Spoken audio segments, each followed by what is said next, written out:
Mga katambay, mga kababayan, si Kamanong po dito po sa Tambayan Makabayan. Nagbabalik po muli para po magkomento po sa inyo. Samahan niyo po ang inyong lingkod. Magandang umaga po muna, tanghali, hapon, gabi. Madaling araw po sa atin lahat, saan man sulok ng bansa o mundo tayo naroon. Naway maingatan po tayong lahat. Umpisahan na po natin mga tambay, komentuhan po natin itong napapanahon po mga tambay. Malapit na po ang halalan at kailangan po natin na maghanda. Maghanda po tayo nang hindi po tayo mapunta diretso at talagang magtuloy-tuloy po ang ating bansa sa basurahan mga tambay. Kailangan po nating iwasan hanggat maaari, iwasan po natin ang ating bansa ay malugmok po mga tambay sa kumunoy at mapunta sa basurahan dahil po sa mga politiko at syempre lalong-lalo po sa kanila pong mga partido o politikal mga tambay. Ito po, pag-usapan po natin, napaka-importante po mga tambay para po sa ating masusunod na henerasyon. Hindi po natin kailangan ng mga ganitong klaseng partido o klaseng political o mga politiko. Lalo-lalo na po sa party list. Mga tambay, ang party list po na kailangan po talaga natin pag-usapan at talagang kailangan po hindi po sila makapasok sa ating gobyerno, lalo-lalo po sa institusyon ng Kamara. Unang-una po ang kabataan party list mga tambay, yung anak pawis, yung abang lingkod ni Paduano, bayan muna, itong Kabag party list, yung AX teacher party list ni Castro, nung si Malabo pa sabaw ng puset, at si Tinog, itong si Tingog party list, mga tama, yung Tingog ni Romualdez, mga tama, at syempre po, ito pong party list po ni Laila de Lima, mga tama, ibang klase po to, yung kanyang mamamayang liberal party list. Alam naman po natin ang istorya po ng isang senadora na pinalaya po ng binagoong Pilipinas at ngayon po ay naghahari na naman. Alam po natin ang istorya niya, mga tambay, ang history ng isang Laila de Lima. Okay. Ito po, pag-usapan po natin mga kabayan. Pag-usapan po natin ang mga party list na ito at isasama rin po natin si Antonio Trillanes, mga kabayan, ang tumatakbong mayor, mga kababayan. Ito po, umpisahan po natin. Okay, yung ML po kasi stands for Mamamayang Liberal, which is the multi-sectoral arm or wing of the Liberal Party. We represent several sectors. Yun po yung women, youth, farmers, fisherfolks, workers or laborers, urban poor, indigenous peoples, LGBTQIA+, PWDs, and senior citizens. So iba-iba pong mga sektor yan at alam naman po natin na itong mga sektor na to ay may kanya-kanyang mga adhikain, mga kanya-kanyang mga suliranin. Pero po meron pong isang ideal na nagbubuklod-buklod. Yan po mga tambay, yung party list po na pinipresenta po sa atin, yung mamamayang liberal party list. Hindi po natin kailangan yan. Yan po ay nasa gobyerno na po natin yan at yan po ay marami na pong gumagawa niyan sa ating gobyerno. At nakita naman po natin kung paano po maglingkod dyan. Puro pamumulitika po ang ginawa po niyan. Kahit po nung panahon po nila, nung panahon po ni Pinoy, nakita nyo po yan kung paano po mamulitika yan, lalo-lalo sa pamilya Duterte. Mga tambay, wag na po natin bigyan ng kapangyarihan yan. At nalaman din po natin na sila po ay nagsanib puwersa. Ito pa po isa, mga tambay, ito pa po isa. Salamat sa inyo dahil naging bahagi kayo ng aming hakbang. Isang importanteng okasyon dito po sa aming lakbay. Tungo sa tagumpay. Sama po ba kayo doon? Okay. Ganito po ang nangyayari dito sa atin. Ang sitwasyon dito sa Caloocan, alam po ninyo yan kung gaano kalookanan. Alam po ninyo, bukod dun sa nalalaman ng mga nasa labas ng Caloocan na yan po mga tambay. Kilala na po natin yan. Tumatakbo po sa Caloocan yan. Mga kababayan ko sa Caloocan. Ayan. Nakita nyo po, naging senador po yan. Mga kababayan, nakita nyo po ba kung ano ginawa sa atin yan? Nung siya'y senador at nung panahon po nila ng ating pong teritoryo sa West Philippine Sea ay meron po daw nawala nung panahon nila at siya raw po ang tinuturo doon. Ayon po yan sa nagsalita po diyan, nagtanong din po diyan si Johnny, si Enrile. At syempre po, nung panahon po ni dating Pangulong Duterte ay nalaman din po nila yan, di umano mga katambay. Hindi po natin kailangan yan, mga bayan, yung mga ganyang klaseng lingkod bayan. At ito po mga tambay, ito pa po yung mga party list, mga nakita lang po natin ito. Pero panoorin po natin kung paano po sila, kung paano po sila mangampanya. At meron po tayong kababayan na nagsalita, mga kababayan. Talagang pinulaan po sila at talagang galit na galit po yung ating kababayan dito po sa mga party list ng mga makakaliwa. Pakinggan po natin. Kabataan Party List. Ayan. Tingnan po natin. Ito po. Ito po yung nangyari po. Kabataan Party List. Ito, ayan. Yan ang dapat na Kabataan Party List. Sayang ang sinabi ni Rizal. Ang kabataan, ang pag-asa ng bayan. Dahil sa ganyan po ninyong walang respeto sa pagkikipag-usap sa mga Kaya lang kabataan. kayo nagkakaroon ng respeto sa mga kabataan at mga magulang na kinuha yung mga kabataan ng mga anak nila. Ha? Ang kabataan. Party list Salamat sa iyo. Huwag niyo i-post yan! Huwag niyo i-post yan mga beneficyo ko! Bibigyan niyo lang ito ng pagkakataon nitong mga walang kwenta na ito sa lipunan ng libreng TikTok! Huwag! Gawa po ng kabataang party list yung libreng edukasyon, libreng kolehiyo, at sinasabi ko ni Kuya, kaugnay sa mga Matagal na lang inalasihan lahat kayo pwede kayo mag-exam! Kung ipopost niyo po ito, isang tunay, genuine youth Mag-aaral representative kayo ng na kabataan. mabuti! Mag-aaral kayo mabuti! po. Maraming salamat! Umalis ka na tayo! Dahil sa ganyan po ninyong walang respeto sa pagkikipag-usap sa mga kabataan. Ayan, nakita niyo po yung galit ng ating magulang. Mga tambay, ano po ang sinasabi ng Kabataan Party List? Libreng edukasyon daw po. Sila po ba ang nagbibigay ng libreng edukasyon ang party list ng kabataan? Mga tambay, hindi po ba ang gobyerno, hindi po ba ang taong bayan? Sa atin po nang gagaling ang pondo ng libreng edukasyon na sila ang nakikinabang, hindi po ang party list. Kasi pati ang party list ng kabataan ay kumukuha ng malaking pera po sa atin yan. Kaya po, wag po tayo magtiwala dyan sa mga party list po na makakaliwa. Mahusay po sila. Manglinlang, lilinlangin ka lang po ng mga yan. Mahusay. Kala mong sila ang nagbibigay ng mga libre, mga pakinabang ang party list nila. Malabo yun. Sila po ay kumukuha ng malaking pera sa atin para isaksak sa kanilang party list, mga kabayan. At gamitin po yata sa kanilang mga operasyon panlaban din sa atin. Lalo-lalo po sa ating mga anak. Mga tambay, bine-brainwash, nilalaso ng murang isipan ng ating mga anak.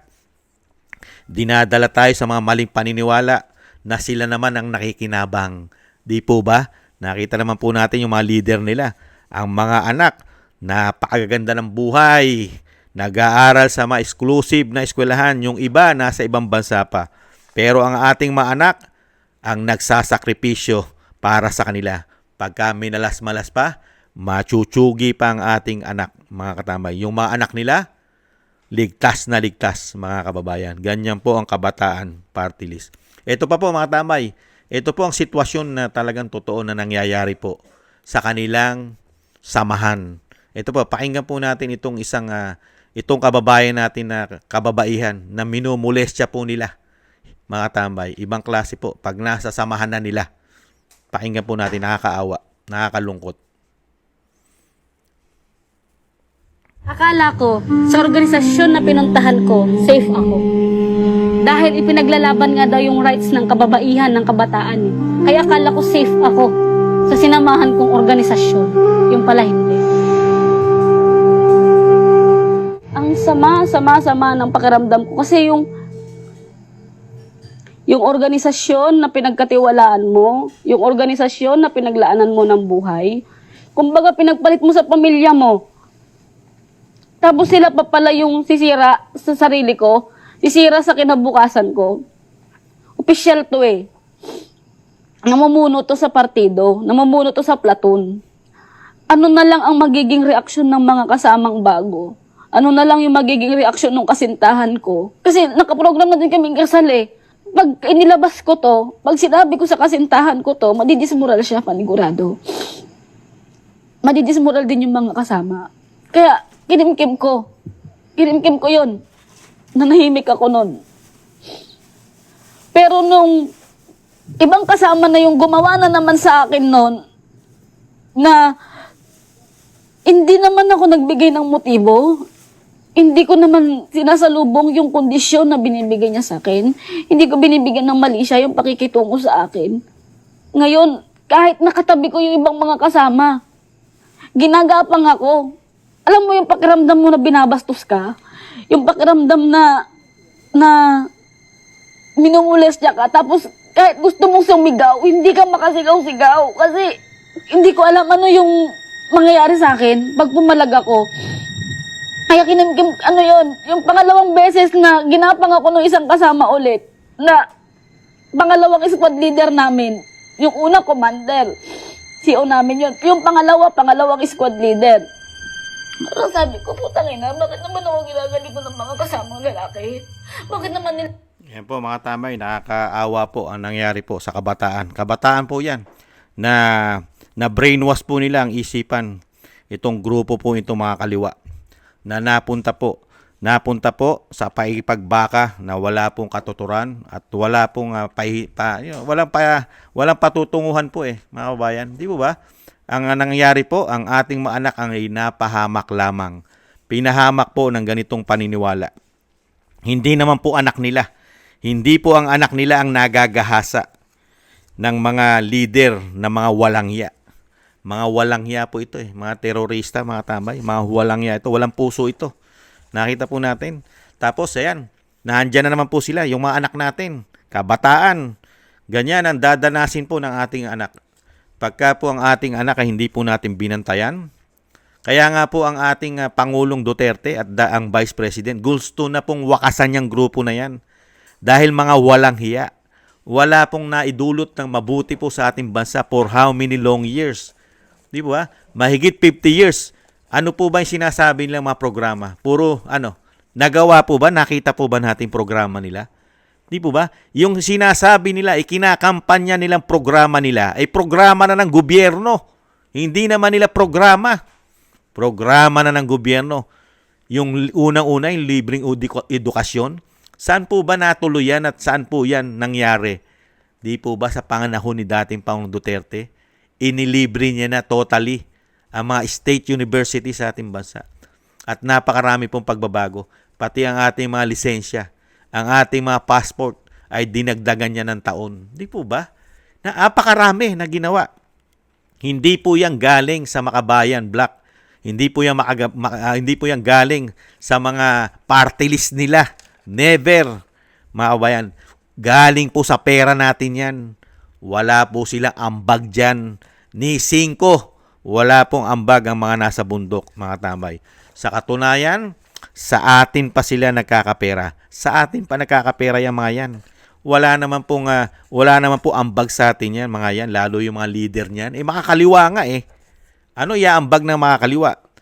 Nakapasok na nga sa gobyerno natin yan. Kaya tayo pa mismo ang ginigisa niyan sa sarili nating mantika. Ginigisa tayo sa sarili nating mantika. Tayo na ang nagbibigay ng pera sa kanila. Tapos yung mga anak pa natin ang kukunin nilang enforcement. Hindi po ba ginagawa tayong mga bobo, tanga at gago?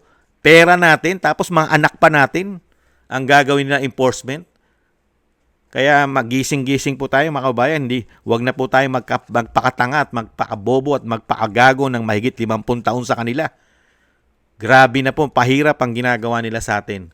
Lalong-lalo po sa ating mga magulang. Pag nakuha po ng grupo na yan, ibang klase po. Ibang klase. Talagang mamalasin po ang ating anak.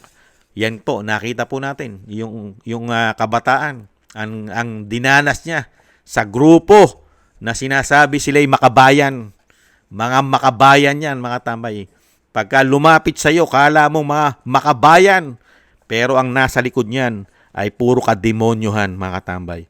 Lalong-lalo yung mga leader niyan. Mga tambay, mga leader. Yung sinasabing, nagbabalato pa lang po yan. Nagbabalato pa lang po ang mga yan, yung mga leader niyan. Pero sa loob niyan, nakita nyo po, yung sa loob nila, pagka nasa loob ka na nila, gagawin na sa'yo lahat ang kasamaan. at hindi ka na makakatanggi dahil buhay mo na ang magiging kapalit pag ikaw ay tumanggi sa kanila, mga kababayan.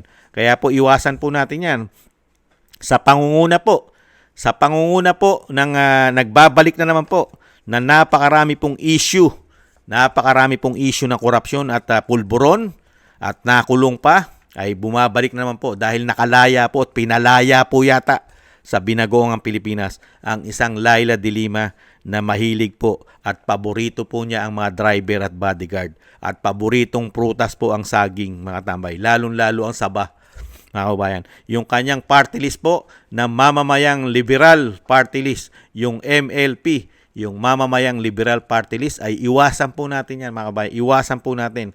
Lalo-lalo po yung party list po ng isang congressman, isang speaker na tinatawag na tambaluslos.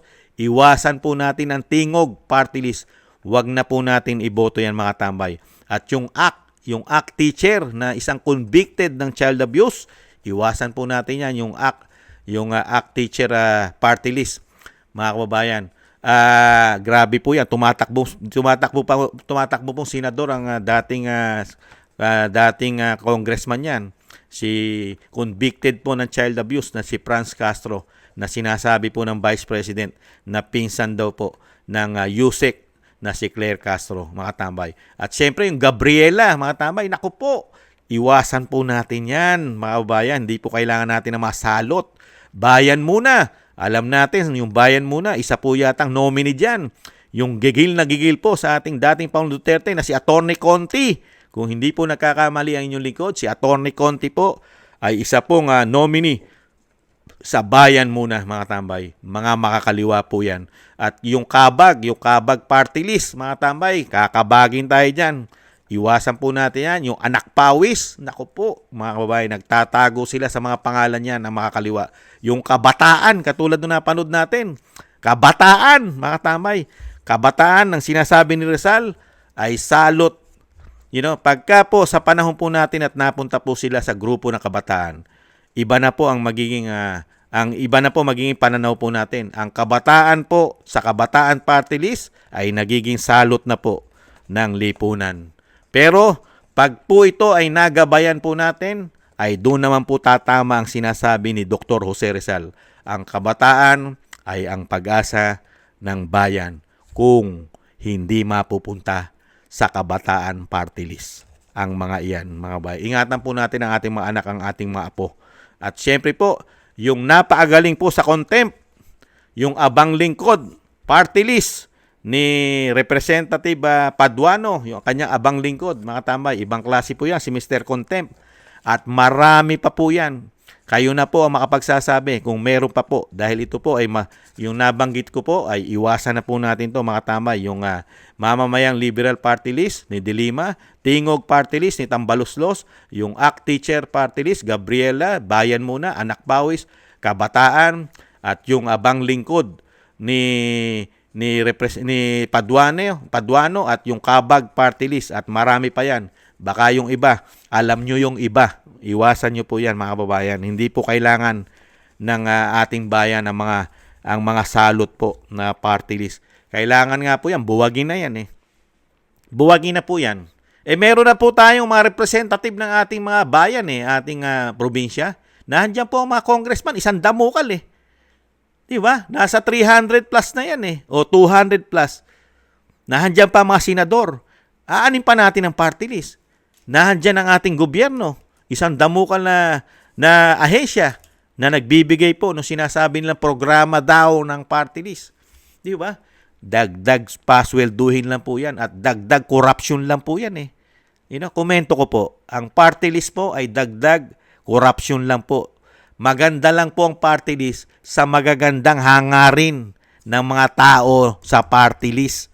Yung mismong meron po silang goal o sinasabing political will ang party list. Pero pagka ganitong klaseng party list ang makikita natin at masasaksihan natin, mga kabayan, hindi po natin kailangan ng party list. I-abolish na po ang party list.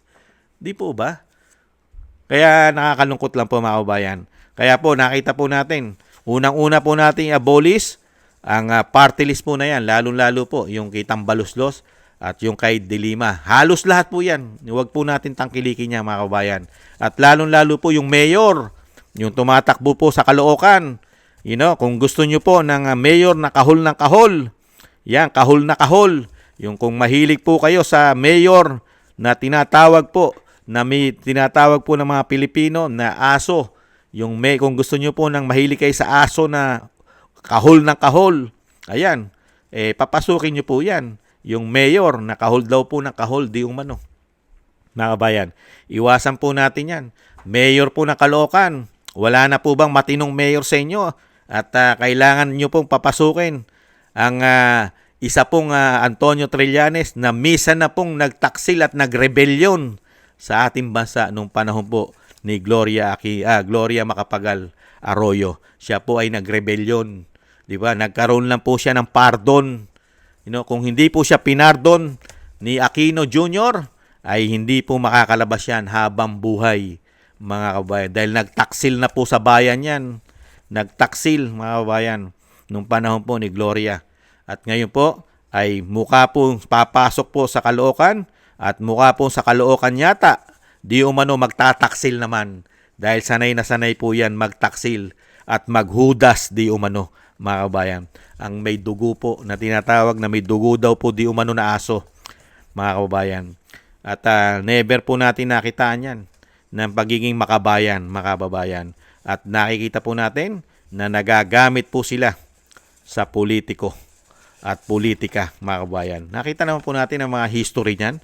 Laila de Lima, Trillanes, ano mga history niyan na nakita natin? Nagkaroon pa nga tayo ng perwisyo dyan, lalong-lalo yung ating mga professional. Di ba? Ano yung ginawang batas ni Trillanes sa mga professional? Lalong-lalo po sa mga professional, mga doktor, mga nurse, at marami pang mga professional natin. Di ba? Dinagdagan niya pa ang isang damukal na mga buwis yata at kung ano-ano pa ipinataw niya dyan sa kanyang batas, mga kababayan. Ibang klase po. Ibang klase po sila. At si Laila de Lima, ano po ang legacy pong makukuha natin dyan? Para po yan maging party list na naman at makapasok. History po ng involvement sa Shabu, involvement sa pulburon, gawaan ng pulburon sa kulungan, at marami nagpatotoo. Pati ang driver niya at bodyguard, ibang klase. At nung panahon na siya naman ay DOJ Secretary, ay isang damukal naman po ang namatay. Doon po, napakarami pong namatay ayon kay Jinggoy Estrada. Mahigit 30,000 daw po ang namatay nung panahon na siya po ay DOJ Secretary. Kaya po ang tanong natin, nasaan po? Nasaan naman po yung sinasabi po doon, mga tambay? Yung nasaan? Wala po diyang yaw-yaw Nung panahon po ni Laila de Lima, nung siya po ay DOJ Secretary, wala pong yaw-yaw ang human rights. At wala rin pong yaw-yaw ang ICC. Kaya nga po yung sinasabi, mga katambay, ibang klase po sa politika. Pati po ang human rights, ang ICC, ay may kulay. May kulay. Pagka po kaalyado po yata nila ang gumagawa ng kabalbalan, wala po silang yaw-yaw, mga kababayan. Napakaraming namatay nung panahon nila ayon kay Senador Jinggoy. Pinahayag niya po yan nung sa Senate hearing na napakaraming namatay sa panahon nyo. Pero nasaan ang human rights at nasaan ang ICC? Wala. No say. Kaya po, mga kabayan, yung mga party list na nabanggit natin, na pag-usapan natin, wag na po natin bigyan ng pagkakataon. Lalong-lalo po yung tingog ni Tambaluslos, ayon sa Vice President, de Lima, at napakarami pa. At syempre po yung mayor po, mga kabayan, mayor ng Caloocan, maawa naman kayo sa syudad nyo kung bibigyan nyo pa ng tiwala ang tao na yan. Ilang beses na pong binasura ng taong bayan yan. Hindi po nanalo na yan. Tumakbong ilang beses senador, tumakbong Vice President. Hindi po nanalo yan, isinusuka na po yan. Ngayon, kayo po mga taga-Caloocan, kung gusto nyo kumain ng suka na mga sinuka na ng taong bayan, dinala na po yan, ipinlas na po sa inidoro yan. Pinlas na po yan. Pati po si De Lima, naiplas na po sa inidoro po yan. Sinuka na yan. Kung gusto nyo pong kumain ng suka at galing sa inidoro, nasa inyo na po yan, mga taga-Caloocan. Iboto nyo po kung kayo po ay mahilig sa suka, sa sinuka na, at ipinlas na sa inidoro ng taong bayan, mga kabayan. Babalik po natin, ulitin po natin, mga party list na hindi po kailangan ng bayan at salot at pahirap sa bayan, yang Kabataan, Anak Pawis, Abang Lingkod, Bayan Muna, Kabag Party List, Gabriela, ACT Teacher Party List, Tingog Party List, at ang Mamamayang Liberal Party List, mga tambay. At yung iba, kayo na po nakakaalam noon, mga katambay. At huwag nyo pong tangkilikin. Maraming salamat po, mga kabayan. Maging matalino na po tayo sa pagpili, lalong-lalo po sa party list, sa mga congressman, sa mga representative, at sa mga senador. Solid vote po tayo, mga kababayan. Kailangan po natin ng black voting, mga kababayan. Black voting po tayo. Dahil kailangan po natin imbestigahan itong mga ito. Pagka po nakapasok po ang majority po, black voting natin sa Kongreso at sa Senado, lahat po ng nabanggit kong party list ay maiimbestigahan po yan. Kailangan po imbestigahan ang kanilang pera. Dahil alam naman po natin ang party list ay napakalaki po ng asset niyan. Dahil buong bansa po ang nire-representan yan. Ang party list po niyan ay buong bansa. Kaya po malaki po ang mga budget niyan. At kailangan po masilip yan. Maiimbestigahan lang po yan at masisilip pagka po tayo ay nag-black voting. Dahil yan po ang isa po sa mga layunin ng ating mga kandidato sa liberal. Sa solid po tayo sa liberal. Sa PDP laban. Erase yung sinabi ko pong liberal ay basura na po yan. Kasama po ng mga makakaliwa po yata yan. Solid po tayo, mga kabayan. Solid po tayo. PDP laban. Mga tambay, PDP laban. Magmula sa baba hanggang sa taas. Solido po tayo, PDP laban. Black voting po para po sa pagbabago at syempre po para po dito sa sinasabi po nating investigasyon ng mga korupsyon nila na hindi po nagawa at hindi po na investigasyonan ng 19 Congress dahil magkakasabwat po yata sila. Maraming salamat po, mga kabayan. At syempre po, bago po magpasalamat at magtapos, ay magsha-shoutout lang po muna tayo ng mga iilan, mga kabayan. Thank you at magpapasalamat po ako sa mga nagbibigay po ng biyaya sa inyong lingkod. Shoutout po, mga kabayan. Kingston 123 ng Hong Kong, Eric Hershio ng Canada, Jake Yahoo 459 Solid Maisog ng California, USA, Gina Ray Solid DDS ng Berlin, Germany, Julieta Celona ng Sydney, Australia, Baby Roman ng Ate Isa ng Cagayan Valley, Jem Aris ng United Arab Emirates, Jovelyn Watanabe ng Japan, at ako si Pilam. Maraming salamat po sa mga biyayang pinagkakalob nyo. At syempre po, thank you po sa ating mga kababayan na nagme-message po na mga kababayan nating OFW. Thank you po, mga kababayan, dahil po solid po ang ginawa nyo. Black voting po. Solid. At nagpapasalamat po ako dahil po nakaboto na po kayo ang ating mga kababayan OFW na binoto po nila black voting, solid PDP laban. Maraming salamat po, mga kababayan.